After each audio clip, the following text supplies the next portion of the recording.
Já se foram pouco mais de 2 meses desde o primeiro caso de coronavírus em São José dos Campos. E nesse tempo, uma série de ações foram tomadas na cidade para tentar conter o avanço da doença.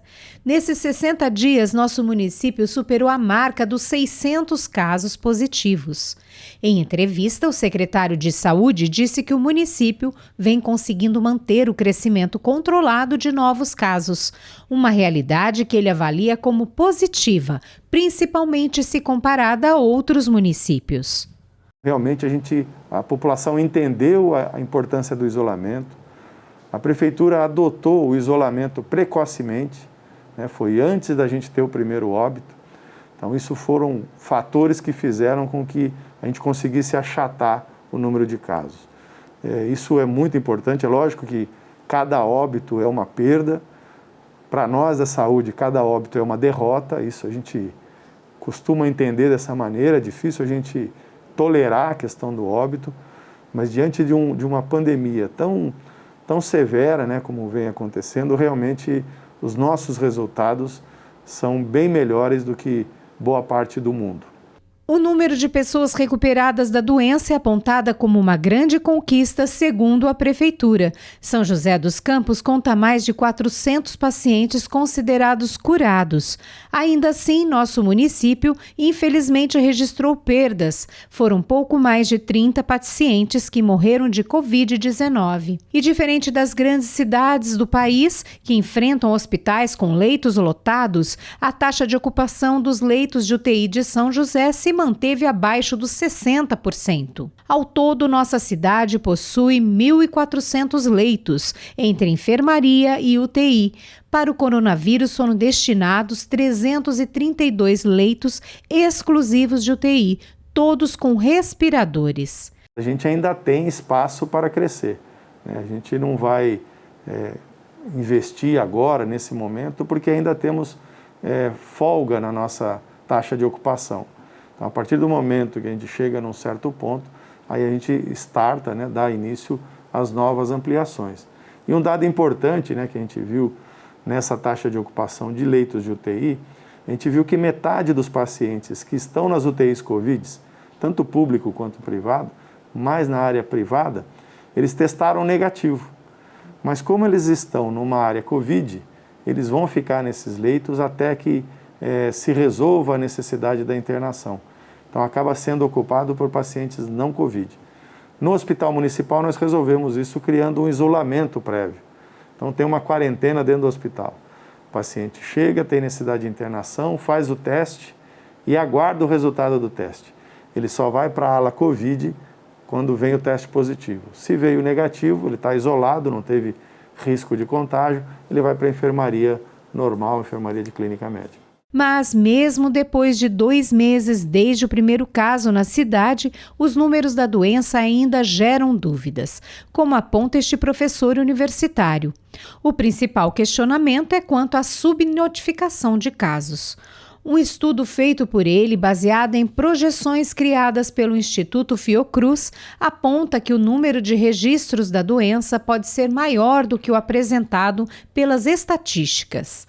Aqui em São José, a pesquisa apontou que os casos confirmados podem chegar a 3.000. Esse modelo que eu uso, que é um modelo que, na verdade, é um modelo muito simples, que foi passado pelo pessoal da Fiocruz, do Rio de Janeiro, trabalha só com os casos concluídos. Então, faz a porcentagem a partir dos casos concluídos. O que é caso concluído? É o caso que foi a óbito ou então que está recuperado. São essas duas categorias. Então, o que está em andamento não entra no cômputo. E a gente faz a conta e aí divide pelo valor que é esperado de letalidade no Brasil, que seria 1,3%. A gente faz uma proporção ali e a gente consegue uma estimativa. Os dados atuais, o que a gente tem hoje, mais recente aqui, essa subnotificação está na faixa, o fator de 5,3, 5,2, isso aí muda a cada dia, tá? À medida que os testes vão acontecendo. Então, tem esse número cair. Mas hoje, o que acontece? Você pega o boletim oficial epidemiológico e multiplica por esse fator, para ter ideia do número real. Ainda, segundo o professor, pesquisas como essa são importantes para ajudar o poder público durante a pandemia, já que os resultados podem ser utilizados na construção de políticas públicas. A gente calcular a subnotificação não é demérito, não é uma questão de prejudicar, na verdade é o contrário. A gente calcular a subnotificação ajuda, a ideia é que a gente ajude a todo mundo, ao município, enfim, a ter uma noção mais exata do que está acontecendo, mais próxima da realidade.